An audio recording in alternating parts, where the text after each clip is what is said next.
ପୂରଣ କରାଯିବ, କିନ୍ତୁ ସମୟ ଅନୁସାରେ କରାଯିବ। ଏକାଥରେ ସବୁ ଦାବିକୁ କରାଯିବ ନାହିଁ। ଆଉ ସେଥିପାଇଁ ସରକାର ମଧ୍ୟ ସଚେତନ ରହୁଛନ୍ତି, ବିଚାରକୁ ନେଉଛନ୍ତି। ପ୍ରସ୍ତାବ ନମ୍ବର ଆପଣଙ୍କର 2ରେ ଅଛି 1 ମାସର ଅଧିକ ଦରମା ବୃଦ୍ଧି ସମ୍ବନ୍ଧୀୟ। ये जो प्रस्ताव अच्छी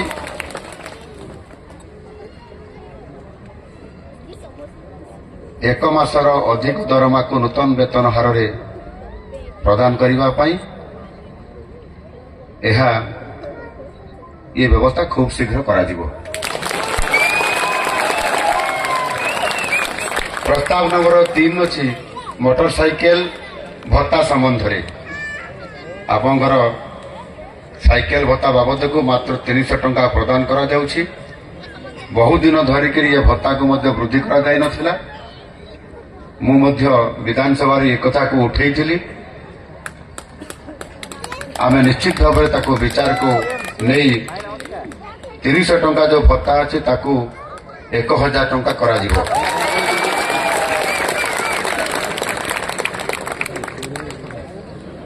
प्रस्ताव नंबर 4 रे पोशाक भत्ता बाबद रखिंट दाबी रखिंट आपंकर पुराना रेट अनुसार 2022 मसीहा ठारू प्रति वर्ष पोशाक भत्ता बाबद 5000 टंका दिया जाउछि। यहाकू निश्चित भाव में वृद्धि करा जिवो आ ताकू 5000 रु ताकू डबल करिया पई 10,000 करिया पई मोटी आपनक पाखरे घोषणा करूछि। बाकी आपण माने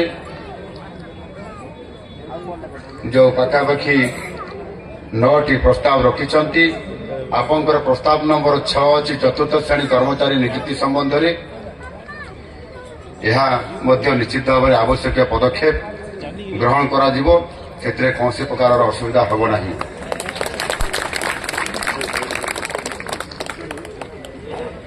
प्रस्ताव नंबर 8 रे भुवनेश्वर महासंघ गृहर पुनरुद्धार संबंध में आप लिखिं 1981 मसीह ओडिशा पुलिस हाविलदार कनेस्टेबल और सिपाही महासंघ गठन होगा सह यार परिचालन निमंते भुवनेश्वर बरमुंडा ठारे तत्कालीन राज्य सरकार एक जगह सह घरटीए जोगाई देथिले।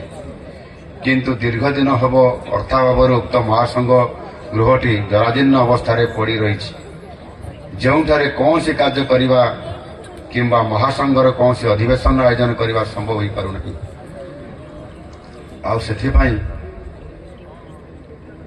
माननीय मुख्य अतिथि एवं स्वतंत्र अतिथि महोदय को विनम्र निवेदन रखिंट ये घर बर्तमान कौ अवस्था अच्छी अनिल बाबू देखिए पूरा नष्ट हो जाइए। या कौन रिपेयरिंग करेंगे ना कौन करेंगे ना नुआ बनइबे नुआ नुआ नुआ नुआ सर नुआ नुआ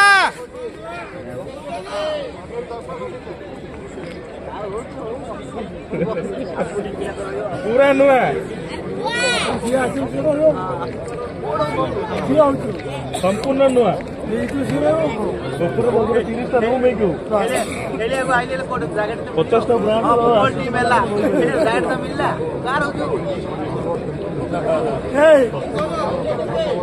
तो सेक्रेटरी भाई आसीगले जाओ आमर डीजीपी महाशय कथबार्ता जहाँ जना पड़ा से